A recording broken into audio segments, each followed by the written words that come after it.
Saviez-vous que suivre Jésus n'a jamais été censé être un long fleuve tranquille? Dans le chapitre que nous étudions aujourd'hui, Jésus change de stratégie.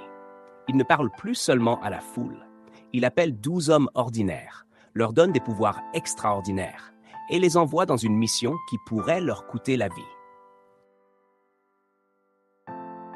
Puis, ayant appelé ses 12 disciples, il leur donna le pouvoir de chasser les esprits impurs et de guérir toute maladie et toute infirmité. Voici les noms des 12 apôtres. Le premier, Simon, appelé Pierre, et André son frère, Jacques, fils de Zébédée, et Jean son frère, Philippe et Barthélemy, Thomas et Matthieu, le publicain, Jacques, fils d'Alphée, et Thaddée, Simon le Cananite, et Judas l'Iscariote, celui qui livra Jésus. Tels sont les 12 que Jésus envoya après leur avoir donné les instructions suivantes. N'allez pas vers les païens et n'entrez pas dans les villes des Samaritains. Allez plutôt vers les brebis perdues de la maison d'Israël. Allez prêcher et dites, le royaume des cieux est proche. Guérissez les malades, ressuscitez les morts, purifiez les lépreux, chassez les démons. Vous avez reçu gratuitement, donnez gratuitement.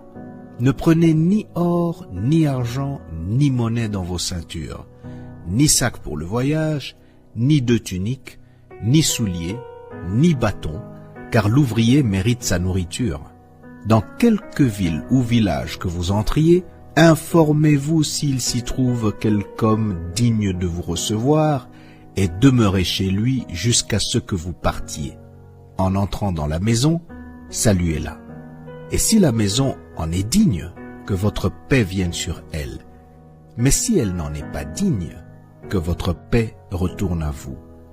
Lorsqu'on ne vous recevra pas et qu'on n'écoutera pas vos paroles, sortez de cette maison ou de cette ville et secouez la poussière de vos pieds. Je vous le dis en vérité, au jour du jugement, le pays de Sodome et de Gomorrhe sera traité moins rigoureusement que cette ville-là. Voici, je vous envoie comme des brebis au milieu des loups. Soyez donc prudents comme les serpents et simples comme les colombes. Mettez-vous en garde contre les hommes, car ils vous livreront aux tribunaux et ils vous battront de verges dans leurs synagogues.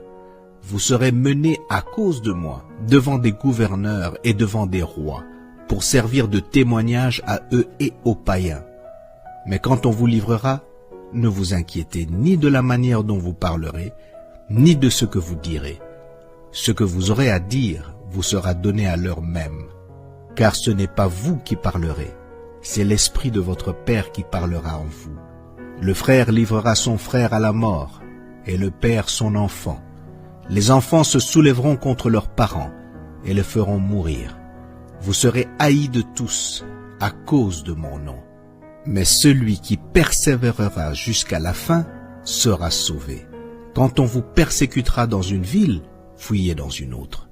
Je vous le dis en vérité, vous n'aurez pas achevé de parcourir les villes d'Israël que le Fils de l'homme sera venu.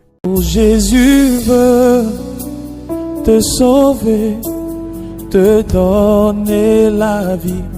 Car sur la croix, il fut cloué pour ta liberté.